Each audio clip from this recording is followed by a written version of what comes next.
ప్రేక్షకులకు నమస్కారం. ADN news TV మనదర్శి మన local channel. ADN news TV ప్రేక్షకులకు నమస్కారం. వార్తలు చదువుతుంది మీ ప్రసన్నారాం.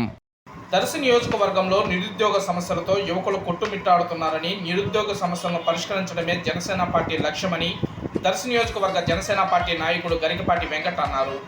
వివరాల్లోకి వెళ్తే, స్థానిక అద్దంకి రోడ్లోని జనసేన పార్టీ కార్యాలయంలో జరిగిన విలేకరుల సమావేశంలో ఆయన మాట్లాడుతూ, నిరుద్యోగులకు ఉపాధి ఎండమావిగా మారిందని, తాము అధికారంలో ఉన్నా లేకపోయినా దర్శి నియోజకవర్గ ప్రజలకు అండదండలుగా ఉంటానని ఆయన చెప్పారు.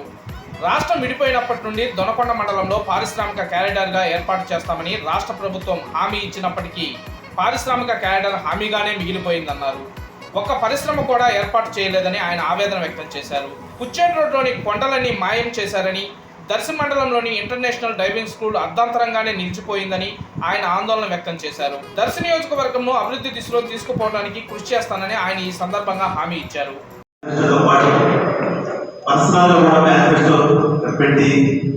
ఏ కంపెనీలు వస్తాయి, ఎలా వస్తాయి, ముందే మేము వాళ్ళ కంపెనీ వాళ్ళని తీసుకొచ్చి కూడా ఇక్కడ ప్రజలకు అండగా నిలవాలనేది మా ఆలోచన. గత పాలకుల గురించి జనసేన పార్టీ ఏంటంటే, ఒకటి విమర్శించే విధానం ఎప్పుడు ఉండదు. వాళ్ళు చెప్పింది చేయకపోతే ప్రశ్నిస్తాము.